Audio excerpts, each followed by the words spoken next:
Hello mga friend!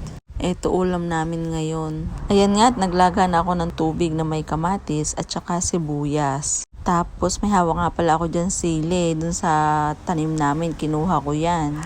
Natakam kasi ako dun sa isang content creator na ang ulam niya ay sinigang na hipon. Ay syempre, gitera tayo.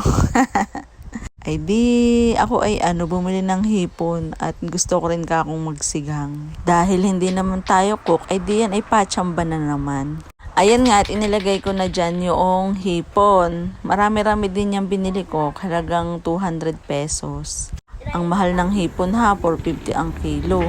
Ayan nga, nung maluto na yung hipon, ay di nilagay ko na din yung yung sinigang mix. Dalawang maliit na siya yung inilagay ko para naman maasim-asim talaga siya. Oy mga friend, hawag nyo akong i-judge sa pagluluto. Patsamba nga ito eh. Kayo na ang bahalang mag-adjust. At nung pagkalagay ko nga nung sinigang mix, ay dinilagay ko na din yung sitaw. At pinakuluan ko ng kaunti.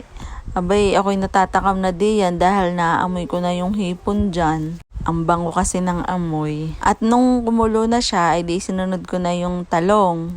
Naalala niyo yung vlog ko nung nakaraan, yung may talong. Doon ko lang din yan kinuha. O diba, nakatipid pa tayo. Hinalo-halo ko yan at hinayaan kong kumulo ng mga 3 minutes siguro.